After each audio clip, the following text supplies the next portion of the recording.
नमस्कार, रीवा 24 के आज के अंक में आपका स्वागत है। पहले डालते हैं एक नजर आज की प्रमुख खबरों पर। ट्रेनिंग के लिए ले जाए जा रहे 35 बच्चों को परिजनों की शिकायत के बाद पुलिस ने रेलवे स्टेशन पर रोका। मदहोश कार चालक ने लापरवाही कार चलाते हुए फ्लाईओवर में गाड़ी को ठोकर पुलिस ने की जब्त। बिछिया गोलीकांड का पुलिस ने किया खुलासा। पीड़ित ने खुद को ही मारी थी गोली और गोलीकांड खुलासे के चंद घंटों बाद रीवा में फिर हुआ गोलीकांड। पुलिस को मिला एक और चैलेंज। इन खबरों को आगे हम विस्तार से देखेंगे। अखंड हिंद फौज संस्था के नाम पर ट्रेनिंग के लिए ले जा रहे 35 बच्चों को पुलिस ने रेलवे स्टेशन पर ही रोक लिया। ये कार्यवाही नाबालिग बच्चों के परिजनों द्वारा की गई। शिकायत के बाद ही ये कार्यवाही हुई। रीवा पुलिस को सूचना मिली थी कि कुछ बच्चों को ट्रेनिंग के लिए दतिया ले जाया जा रहा है। दरअसल दतिया में अखंड हिंद फौज संस्था के नाम से एक ट्रेनिंग कैंप आयोजित होना है, जहां बच्चों को विभिन्न विभागों में भर्ती के फौज की ट्रेनिंग दी जाती है, जिसके लिए गांव पहलवान अखंड हिंद फौज संस्था के कुछ कर्मचारी रीवा में सितंबर से कैंप लगाए हुए थे, जिनकी ट्रेनिंग स्थानीय मार्तन क्रमांक 3 के ग्राउंड में दी जा रही थी। इस कैंप में ज्यादातर बच्चे रीवा के हैं। कुछ बच्चों के डॉक्यूमेंट जमा कराए गए थे, लेकिन जब परिजनों को पता चला कि ले जाने वाले टीचर 16-17 साल के हैं और जो बच्चे जा रहे थे उनके पास न ही कोई आधार कार्ड था और न ही वर्दी थी, जिससे परिजनों को शंका हुई और उन्होंने पुलिस को सूचना दी। पुलिस रेलवे स्टेशन से बच्चों को लेकर सिविल लाइन थाने आई। हालांकि सिविल लाइन थाना प्रभारी कमलेश साहू का कहना है कि उन्होंने संस्था के बारे में पता किया है और वो रजिस्टर्ड है, लेकिन जब तक संस्था के मुखिया यहाँ नहीं आते बच्चों को जाने नहीं दिया जाएगा। वहीं बच्चों का कहना है कि हम पिछले कई दिनों से ट्रेनिंग कर रहे हैं, लेकिन हमारे स्कूल में एनसीसी कैंप न होने की वजह से हमें इस कैंप में जाना पड़ा। अगर ये संस्था फर्जी है तो उस पर कार्यवाही की जाए, अन्यथा हमको जाने दिया जाए। मामले को लेकर हमने कैंप जा रहे बच्चे, परिजनों और सिविल लाइन टीआई से चर्चा की। इन बच्चों को जो उनके जो कैडर हैं वो आए थे और 30-35 बच्चे यहाँ से ट्रेनिंग के लिए वहाँ जा रहे थे, लेकिन इनके अभिभावक को जो कैडर थे वो उनकी उम्र कम थी, नाबालिग टाइप के थे, इसलिए वो बोले कि थोड़ा तस्दीक कर लिया जाए, इसलिए वो थाने आए थे। तो हमने तस्दीक किया, संस्था तो सही है, वहाँ पे इस तरह की संचालित है, बट जो उनके कैडर जो आए थे यहाँ लेने के लिए उनकी उम्र काफ़ी कम है, एक 17 साल की, एक 18 साल की। तो मैंने उस संस्था से बात की, पहले आप अपने एक जिम्मेदार किसी पदाधिकारी को भेजिए और फिर आपके तस्दीक करने के बाद ही बच्चे यहाँ से भेजे जाएंगे। फिलहाल बच्चे अभी नहीं जा रहे हैं। पुष्टि हो गई जो कंपनी है? हाँ, इसकी पुष्टि हो गई, मैंने वहाँ बात की है, वहाँ के टीचर। हाँ, यहाँ भी ट्रेनिंग वो 2 महीने से दे रहे हैं, प्रत्येक संडे को देते थे, करीब 8 या 9 संडे उन्होंने ट्रेनिंग यहाँ पे दी है। और दतिया में कैंप पूरा राज्य स्तर का लगा है, प्रत्येक जिलों से जा रहे थे, इसलिए ये जा रहे थे वहाँ पे। पकड़े नहीं गए हैं, उनकी तस्दीक की जा रही है, वो बच्चे गलत नहीं हैं, लेकिन वो उनके अभिभावक, मैं उनके जो बड़े सीनियर अधिकारी आ जाएंगे, इसके बाद उनसे बातचीत करने के बाद आगे कार्रवाई की जाएगी। हाँ, वो हमारे सर लेके जा रहे थे, राविंद्र कुशवाहा, दतिया कैंप, सैन्य परीक्षण कैंप। वो हम लोग को ट्रेनिंग कैंप लेके जा रहे थे, बोले सैन्य परीक्षण ट्रेनिंग कैंप हमारा लग रहा है, पहला कैंप वही लेके जा रहे थे ट्रेनिंग के लिए।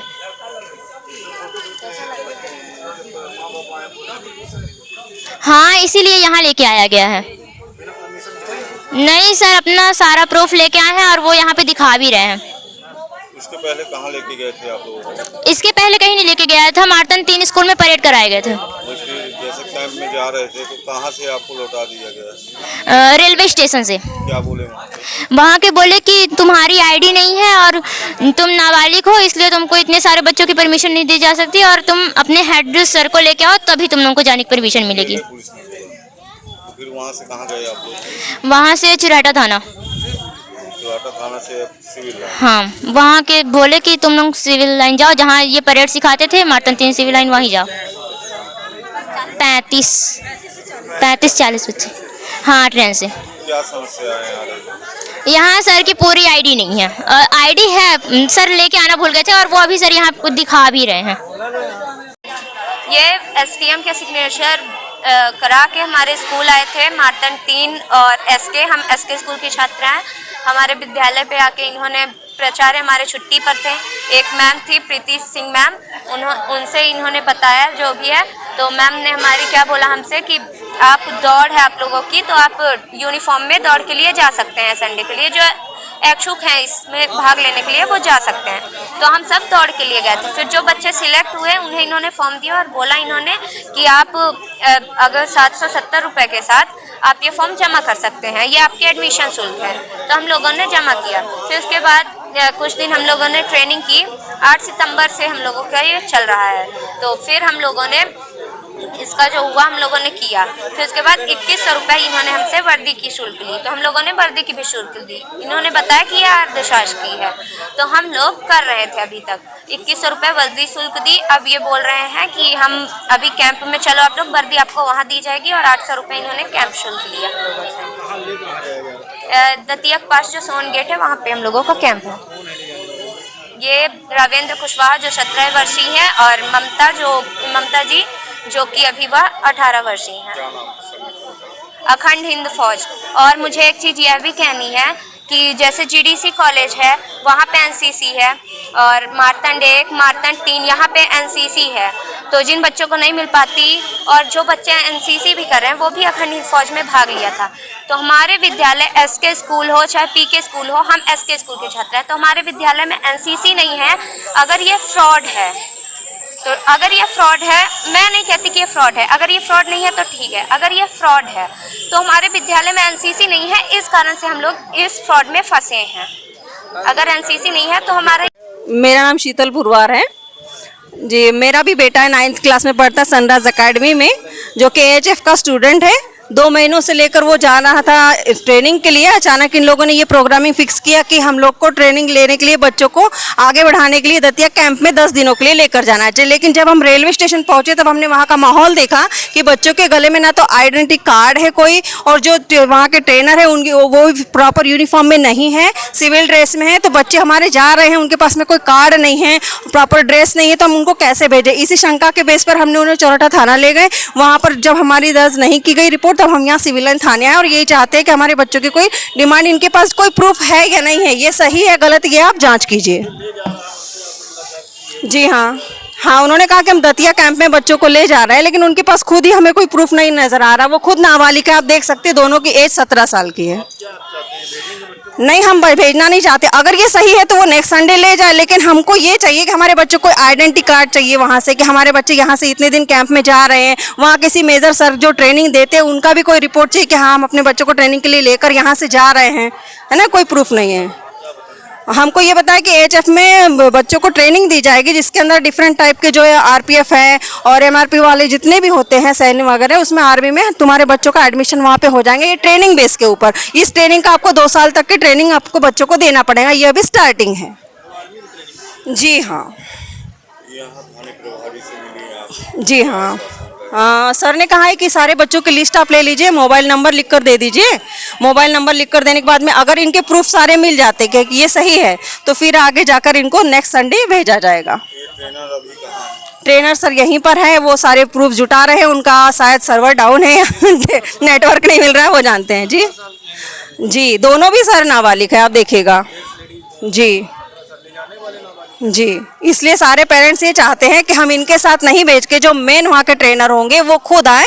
सबको बच्चों को अगर ले जाना चाहते हैं तो फिर इस तरह हम आगे बढ़ेंगे, वरना नहीं ले जाएंगे। Thank you so much.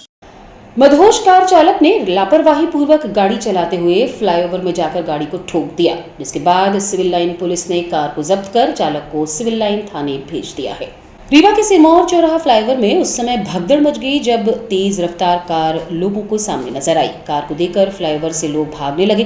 तभी नशे में मदहोश कार चालक ने कार को डिवाइडर से टकरा दिया। इसके बाद भी एक्सीलेटर की स्पीड कम नहीं हुई। गनीमत रही कि कार की रिम टूट गई थी, अन्यथा एक बड़ी घटना से इनकार नहीं किया जा सकता। बताया जा रहा है कि पुराने बस स्टैंड की ओर से इंडिगो कार क्रमांक MP 04 TA 7814 लहराती हुई फ्लाईओवर के ऊपर चढ़ी, जिसे देखकर लोग भाग गए और कार को रास्ता दे दिया। तभी तेज रफ्तार कार पुल में बनी दीवार से जा टकराई और इस दौरान 2 बाइक सवार बाल बचे। फिलहाल घटना की जानकारी मिलने के बाद पुलिस मौके पर पहुंची, जहां से बेहोशी की हालत में कार चालक को ले जाया गया। वहीं क्षतिग्रस्त हो चुकी कार को भी पुलिस ने अपने कब्जे में ले लिया है।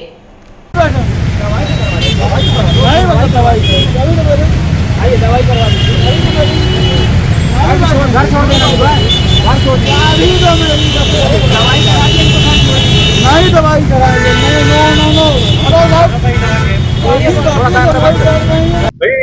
हुई अभी है? एक कार जो है इसमें डिवाइडर में एक्सीडेंट हो गई है।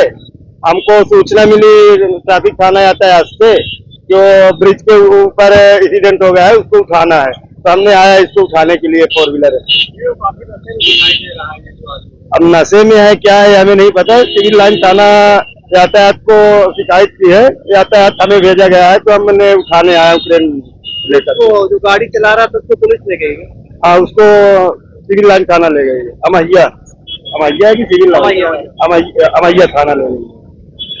रीवा शहर के बिजिया थाना क्षेत्र अंतर्गत गोली कांड का पुलिस ने खुलासा कर दिया है। पुलिस की जांच के अनुसार घायल ने खुद को गोली मारी थी।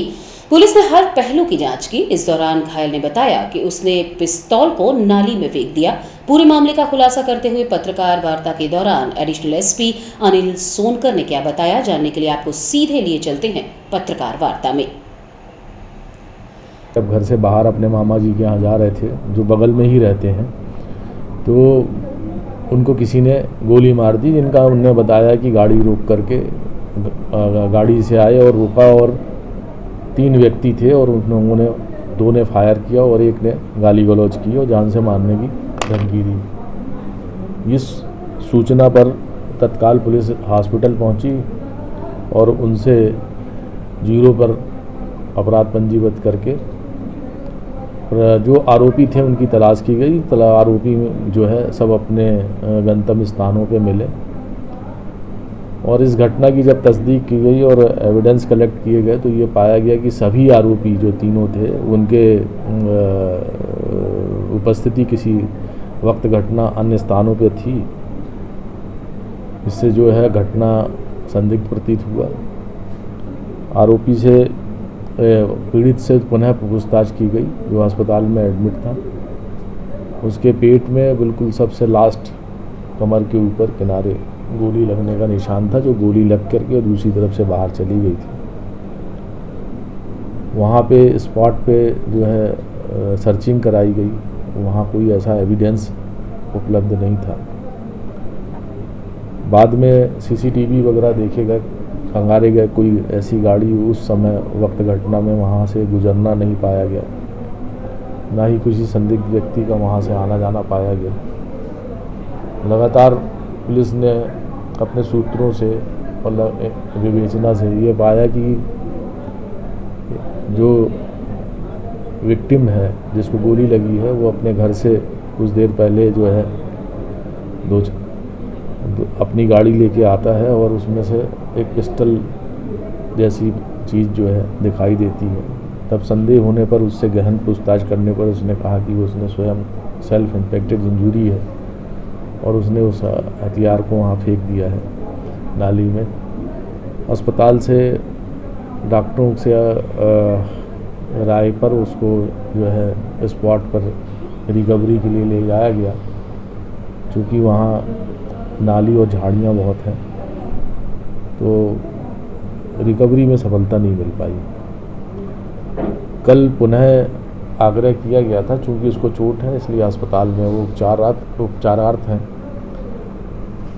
जैसे ही थोड़ा हालत ठीक हो जाएगी उनकी, तो उनको ले जा करके घटना स्थल पर उस चीज़ को बरामद करके अग्रिम जो है वैधानिक कार्रवाई की जाएगी। इस सब गुड़ गैंग रेप कांड के बाद पर्यटक स्थलों पर पुलिस की चौकसी बढ़ा दी गई है। भैरव बाबा मंदिर के आसपास भी एक अधिकारी सहित पुलिसकर्मी चौकसी करेंगे। साथ ही 100 डायल की भी हर पल निगरानी रहेगी। कुछ दिन पहले भैरव बाबा मंदिर में पति पत्नी दर्शन करने गए थे, जहां मंदिर से कुछ ही दूर पर कुछ हैवानों ने महिला के साथ गैंगरेप की घटना को अंजाम दिया। वहीं पति की बुरी तरह पिटाई भी की थी, जिससे गुड़ क्षेत्र नहीं पूरे देश भर में रीवा जिले को शर्मसार कर दिया था। जिसके बाद रीवा पुलिस अधीक्षक विवेक सिंह के निर्देश पर अब भैरव बाबा मंदिर के पास एक भैरव बीट बनाई गई है, जहां गुड़ थाना प्रभारी शैल यादव के निर्देश द्वारा आरक्षक तैनात रहेंगे। आसपास के क्षेत्र में 2 व्हीलर से भ्रमण भी करते रहेंगे। वहीं आने जाने वाले लोगों के ऊपर भी नजर रखी जाएगी, खासकर जो नशा, कोरेक्स, गांजा आदि का सेवन करते हैं, उनके ऊपर सख्त कार्यवाही की जाएगी। ये प्रक्रिया 3 नवंबर से चालू हो गई है। गुड़ थाना प्रभारी अपने स्टाफ के साथ भैरव बाबा मंदिर पहुंचे और भैरव बाबा की पूजा अर्चना की। उसके बाद पुजारी से मुलाकात कर आसपास के क्षेत्र की जानकारी ली। इस संबंध में एडिशनल एसपी सोनकर ने क्या बताया, आपको सुनवाते हैं। ये जो घटनाएं हुई हैं ये बीच में, और लगातार ये कभी कभी सुनने में आती हैं कि जो तीर्थ स्थल है या दार्शनिक स्थल जहाँ लोग वहाँ घूमने के लिए जाते हैं, खासकर युवा जो लोग हैं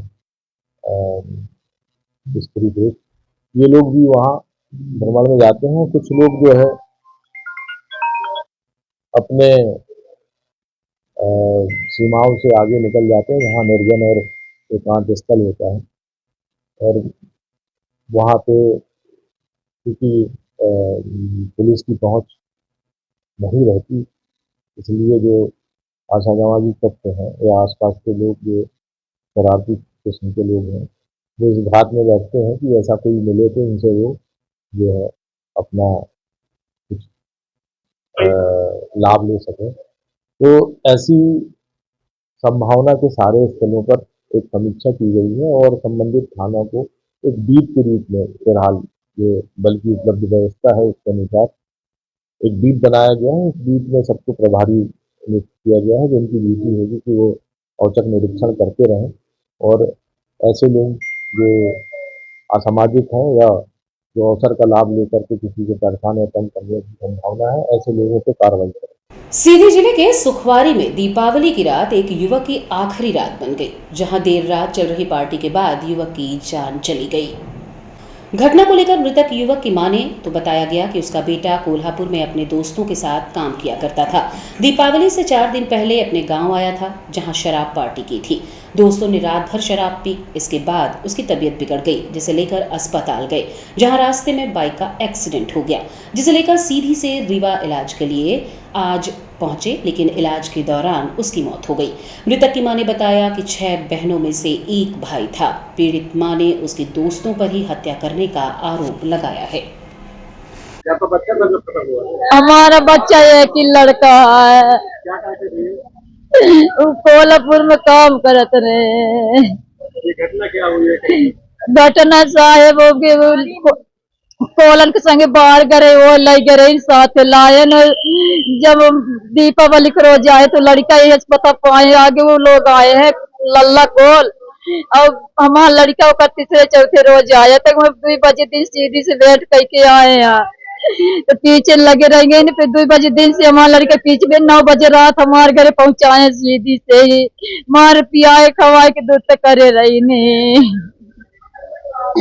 और जब आए फिर 9 बजे रात आए, फिर लड़का हमारे का लाला खालत का नम्मी न खा, एकदम उनका जीव माइंड पागल करे पियाए पियाए के दारू। जब पुन लाई गई ने अपने घर कहती बार लाई गई का पिया इन खवाई ने, फिर पुन के 11 बजे रात हमारे घर पहुंचाए तो लाला मार तो के सोने पिया ने पुन के वो नहीं इनका संगे साथे हो गए कुछ नहीं। उनका लग गया जहिया गटरा बात दिन बुढ़त रात के यार पड़ोसी से बातचीत वहा लड़का कमार तो एक नाव उनके नाव जाते ही ने सूरज नाम है, तो लड़का से बातचीत हो गई सबको झगड़ा जाची तो मेरी मन से पियन लपटी का लपटा करना है। वह लड़का हमारे बातचीत से तो भागे लागे कि हम निकल जाएंगे घर से बाहर चले जाएंगे नहीं लौट के आवा। तो वहां सोचा कि उल्टा फांसी सूरी लगा तो मार हेरे लागन, तो जब हेरे लागन तो यहाँ सुखवारी टोला स्कूल एक टर्रा नाम है, तब यहाँ ना गए तो हम लगा लल्ला कोल की कान जला माँ लड़का राय चला खोजा कहा गए तो कहीं की रुके हम पता लगा आई थे गए तो फोन से बात कहीं कान हम कर रहा तब कान माँ लाला को पकड़ के ले आ गए एक बेरी, तब पकड़ के गई ने तो लानी ने तो मनोज गया मनोज पनिका लल्ला कोल का मामा का लड़का लल्ला गए हमरे लड़का के लाद के मोटरसाइकिल के लाने अपने घर से चढ़ा करे, फिर माँ लड़का भगाए पड़ा के हम नहीं जाएंगे घर, हम न जाब घरे हो रे, फिर घरे नहीं है तो फिर मोटरसाइकिल जब खड़ा करवाई ने तब हमारे ठाकुरन के घर का थे दुकान धरे मोड़ पर, तो वहाँ लग गए मोटरसाइकिल में, वहाँ से फिर डायरेक्ट लड़का बैठा के लेके फिर भगा है कहीं की जा तू घर हम अपने घरे ले जाते अपनी जिम्मेदारी से। लल्ला को अब महतारी का नाम है आशा। अमैया थाना अंतर्गत एक फल व्यापारी ने ऑनलाइन सट्टा पैसा हारने के बाद अपनी जान दे दी। पिछले एक सप्ताह के भीतर लगभग 5 से 6 ऐसी घटनाएं हुई जिसमें युवकों ने विभिन्न कारणों से अपनी जान दे दी, जिसमें से ज्यादातर कारण डिप्रेशन को लेकर आए हैं। ताजा मामला अमहिया थाना अंतर्गत आया है, जहां फल का ठेला लगाने वाले एक व्यापारी ने अपनी जान दे दी। परिजनों ने बताया कि घटना के 3 दिन पहले सुशील गुप्ता ने अपनी मां को चित्रकूट जाने के लिए बस स्टैंड में छोड़ा था। उसके बाद लौट कर आया, फिर घर से बाहर नहीं निकला। बाद में पता चला कि युवक ने ऑनलाइन सट्टा लगाया था, जिसमें पैसा हारने के बाद उसने ये कदम उठाया है। पुलिस ने मर्म कायम कर लिया है और जांच शुरू कर दी है। हालांकि परिजनों ने इस संबंध में कुछ भी जानकारी होने से इनकार कर दिया, क्योंकि सभी बाहर रहा करते थे। घर में थे, शाम को जानकारी मिली कि वो फांसी लगा लिया है उनके मामा के लड़के के द्वारा। क्या कहते वो फल फूल की ठेला लगाते थे। ये कब पता चला आपको? शाम को 7 बजे हमको पता चला। कल शाम को 7 बजे देखे गए थे आपको? हमको देखे नहीं गए, हम लोग गांव में रहते हैं। जी जी, और यहाँ आके रीवा में वो ठेला लगाते हैं। उनकी माँ भी साथ में रहती थी? हाँ, वो चित्रकूट गई थी। कब गई है? परसों रात को गई है, शायद यही छोड़ने गया था बस स्टैंड। उसके बाद घर से नहीं निकला? नहीं निकला। अगल बगल वाले तो यही बता रहे हैं घर से नहीं निकला है। क्या नाम था उनका? सुशील गुप्ता। ये यहाँ किराए से रहते हैं? जी, किराए से रहते हैं, मनकवार के। यहाँ रह के व्यापार? जी जी जी। काहे का व्यापार करते हैं? फल फूल लगाते थे। क्या कारण है? ज्यादा जानकारी नहीं, घर आते थे, अच्छे से मिलते थे सब लोगों से। हम लोग परिवार, चाचा के लड़के हैं, आते थे, मिलते थे या बैठते थे घंटे 2 घंटे। रीवा के आकृति टॉकीज के पास हवाई फायर का ताजा समाचार सामने आया है। रीवा जिले में इन दिनों गोली चालन आम बात हो गई है। आज ही बिछिया में हुए गोलीकांड का पुलिस ने खुलासा किया था, लेकिन शाम होते होते कुछ युवकों ने आकृति टॉकीज के पास गोली चलाकर एक बार फिर पुलिस को चैलेंज दिया है। बताया जा रहा है कि 4 फायर किए गए, जिसमें कुछ युवक बाल बाल बच गए। सूत्रों के हवाले से मिली खबर के अनुसार कुछ युवकों में विवाद हुआ था। इसके बाद गाली गलौज हुई और मारपीट भी हुई, जिसके बाद फायर कर युवक फरार हो गए। हालांकि घटना में कोई हताहत नहीं हुआ है। पुलिस मामले की जांच कर रही है। वहीं सिविल लाइन थाना प्रभारी कमलेश साहू ने बताया कि मामले की जांच की जा रही है। जैसे ही सूचना मिलती है हम जानकारी देंगे। आपको बता दें कि आकृति टॉकीज बंद होने के बाद से पीछे सड़क में हमेशा असामाजिक तत्वों का जमावड़ा रहता है, जो कोरेक्स जैसे नशे का सेवन करते हैं और अक्सर वहां पर विवाद होते रहते हैं।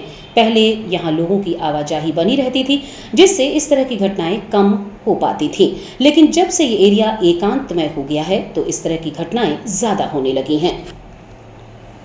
तो शुभम परहुआ करके हैं, 2-3 दिन पहले से आते, कहीं कॉलर पकड़ते, कहीं खींचते हैं, कहीं पैसा मांगते। 2-3 दिन से मतलब प्रताड़ित टाइप के, मतलब आओ पैसा दो, ये कर वो कर, जबरदस्ती कर रहा। आज मैं और हर दोनों लोग गए, चाय पी रहे थे हम लोग वहीं पे आकृति के पास बैठे थे। आए हैं, जैसे हम लोग देखें कि वो लोग आ गए, हम लोग वहां से निकलने के लिए बाहर आ गए। हम लोग बाहर आए तो वहां पे एक प्यारे करके खड़ा था, उसके बाद में नाम पता चला प्यारे करके था। बुला के ले गया कि आओ भैया के पास चलो, भैया बुला रहे हैं। 2-3 बार उसको मना किए कि नहीं जाएंगे, हमसे कोई मतलब नहीं है, हम क्यों जाएं। और वो मेरी एज का था तो मैं उसको ऐसे ही बात कर रहा था कि हाँ मैं नहीं जाऊंगा, जाओ जाओ तुम चले जाओ। आया तो पहले कॉलर पकड़ के एक लप्पड़ मार दिया, बोला कि वो भैया बोलो, भैया बोलो। फिर उसके बाद हो गया सुबह पर हुआ, छीना झपटी करने लगे कि पैसा दे, ये कर, क्या कर रहा है, लड़ेगा मेरे से, लड़, क्या कर लेगा मेरा। फिर ऐसे शर्ट बार बार उठा के पिस्टल दिखाने लगे कि देख, चला दूं चला दूं चला दूं। फिर वहां पे एक रवि पांडे करके थे, आए हैं और हाथापाई चालू कर दी है, मतलब मारने लगे हैं हाथ से, मतलब ऐसा कुछ। पहले मारे हैं, मारने के बाद छीना झपटी करने लगे। वहां पे पत्थर पड़े थे, तो उठा के मैं भी मारने लगा, फेंकने लगा उनके साइड। बचाव के लिए क्या करेगा ये बताइए, फेंकने लगा। जब मैं वहां से भाग गया, वो कोई तो ऐसा नशा किया था कि वो खड़े नहीं हो पा रहा था अपने से, बार बार हिल रहा था, डुल रहा था। फिर निकाला है, पहले हवा में चलाया है एक फायर डराने के लिए। अब जैसे भी चलाया हो, एक फायर हवा में चलाया है। हम तो सर कभी कुछ किए नहीं है, हो गया। शुभम परहुआ, ये नहीं पता सर। नहीं सर, ऐसे वहां पे मतलब लगभग जितने भी लोग आते हैं लड़के, छोटे छोटे लड़के, जितने भी लड़के आते हैं सबसे। क्या आप उसका नाम जानते हो? वहीं पे सर, अब वहीं पे जाते हैं 2 4 20 10 लड़के वहीं पे आसपास खड़े हैं, तो इंसान सुनता है तो सर इतना तो पहचान जाता है। घटना कहाँ पर हुई है? आकृति ऑफिस के पास वो लोग सर 3 4 गाड़ियां थे, तो ये नहीं गिना सर। हवाई फायर था तो वहाँ से भाग गए? हवाई फायर किए हैं, फिर इधर से पत्थर मारने लगे, वहां पे 2 4 लोग खड़े हो गए थे। और भी वहाँ पे बहुत लोग आते हैं सर, बहुत लोग, मतलब स्कूली कॉलेजी, अब बहुत से मतलब सिंसियर लोग भी वहाँ पे आते हैं, बैठे रहते हैं। वो नशे की हालत में सर, बहुत ज्यादा उनको मतलब होश नहीं था कुछ भी जी। ये मान लीजिए 5:30 से 6:30 की बीच की घटना, बाइक से। हाँ, एक स्प्लेंडर थी। अब सर आपका क्या नाम है? आयुष पाठक, TRS से फर्स्ट ईयर किया था, तो पेपर नहीं दे पाया था, तो अभी फर्स्ट ईयर ही चालू है मेरा। वहाँ क्या था? फर्स्ट ईयर वहाँ पे सर मैं चाय पीने गया था जी। माफिया लोग को पहचानते हो? नहीं, 3 ही 4 लोगों का नाम पता था। एक शुभम परा हुआ, एक रवि पांडे, एक SK करके था, और एक का नाम था प्यारे, उसका रियल नहीं पता सर। निवासी कहाँ के हैं, कौन है, ये नहीं पता सर। और रुकेंगे एक छोटे से विराम के लिए। आप बने रहिए रीवा 24 न्यूज के साथ।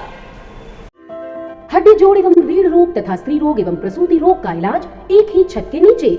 विघ्नहर्ता hospital and trauma centre, hotel landmark के पास, रतहरा, रीवा। डॉक्टर संतोष सोनी, पूर्व चिकित्सक, बॉम्बे हॉस्पिटल, मुंबई। हड्डी जोड़ एवं रीढ़ रोग विशेषज्ञ, छोटे चीरे एवं दूरबीन विधि द्वारा हाथ तथा पैर की हड्डियों का ऑपरेशन।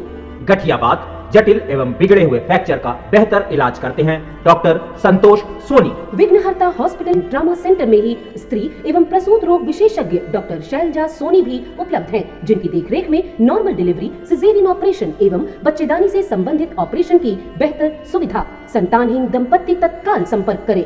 विघ्नहर्ता hospital and trauma centre, hotel landmark के पास, रतहरा, रीवा। सुविधाजनक एवं सफल इलाज हेतु आज ही संपर्क करें। विघ्नहर्ता hospital and trauma centre, hotel landmark के पास, रतहरा, रीवा। मोबाइल नंबर 7828781983 अथवा 8462956774 पर।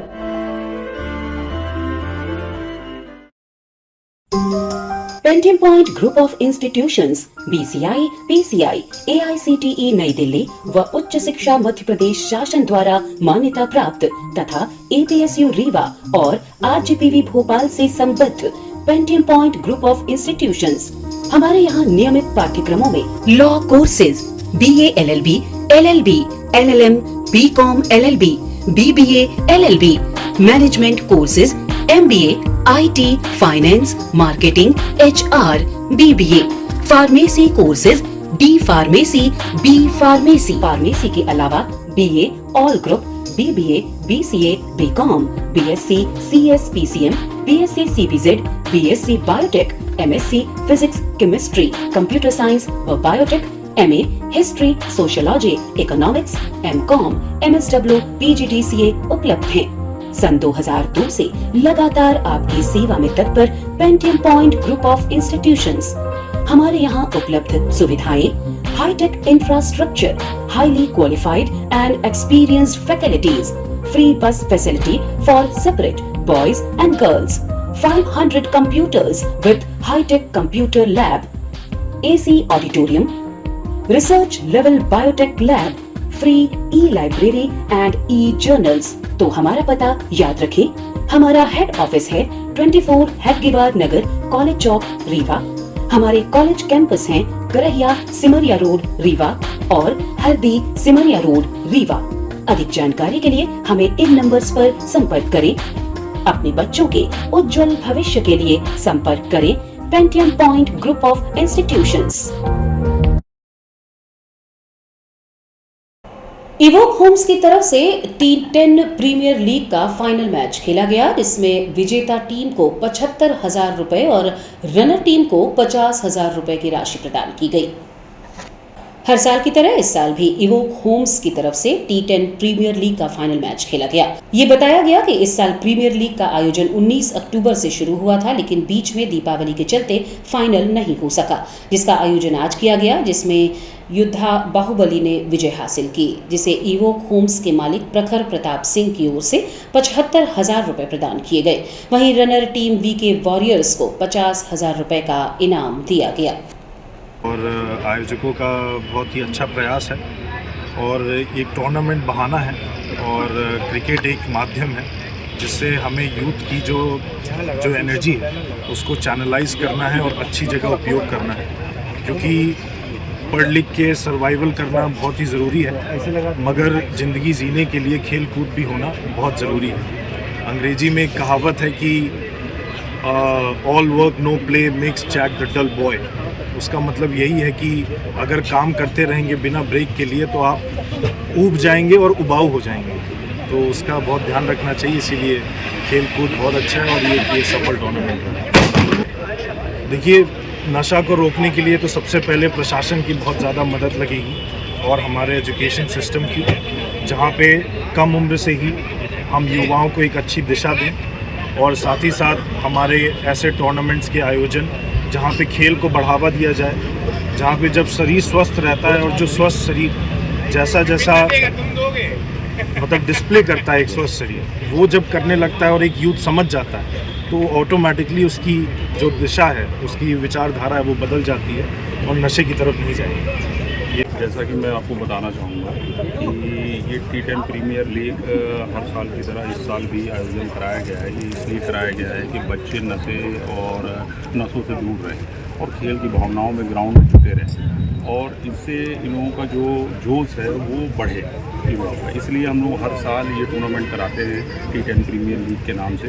इस साल ये टूर्नामेंट हम लोगों का 19 अक्टूबर से चालू हुआ है, जिसमें दिवाली और परिवा के कारण हम लोगों का फाइनल रुक गया था, इसलिए आज 3 तारीख को हम लोगों ने फाइनल कराया है। और योद्धा द बाहुबली और ब्रेव वॉरियर्स का आज मैच हुआ, जिसमें से योद्धा द बाहुबली ये फाइनल मैच जीत गए हैं और ब्रेव वॉरियर्स हार गए। फर्स्ट प्राइज में कितना नगद पुरस्कार आपने दिया? वो ज़्यादा नहीं दिया है जी। हमारा एक रियल एस्टेट का नया प्रोजेक्ट है, जिसमें हम गुरहा क्षेत्र में एक यूनिवर्सिटी ऑलरेडी इस्टेब्लिश कॉलोनी है, उसका एक एक्सटेंशन है, उसकी तरफ से हमने विनिंग प्राइस 75,000 रुपये इस टूर्नामेंट को दिया है। और हारने वाली क्या रनर्स अप टीम, खेल में कोई हार जीत नहीं होती है, उनको 50,000 रुपये की राशि हम लोगों ने अरेंज करवाई। ये राशि आने वाले समय में भी चलती रहेगी आपकी कंपनी की ओर से, कि बस आज ही तक रहेगी? नहीं, पिछले साल भी थी, इस साल भी रहेगी और आगे बढ़ती जाएगी, और हमारे इस टूर्नामेंट की क्वालिटी और ब्रॉडकास्ट और रीच भी बढ़ती जाएगी। आज की खबरों में बस इतना ही। नई खबरों के साथ कल होंगे पुनः उपस्थित। अब दीजिए इजाजत। नमस्कार।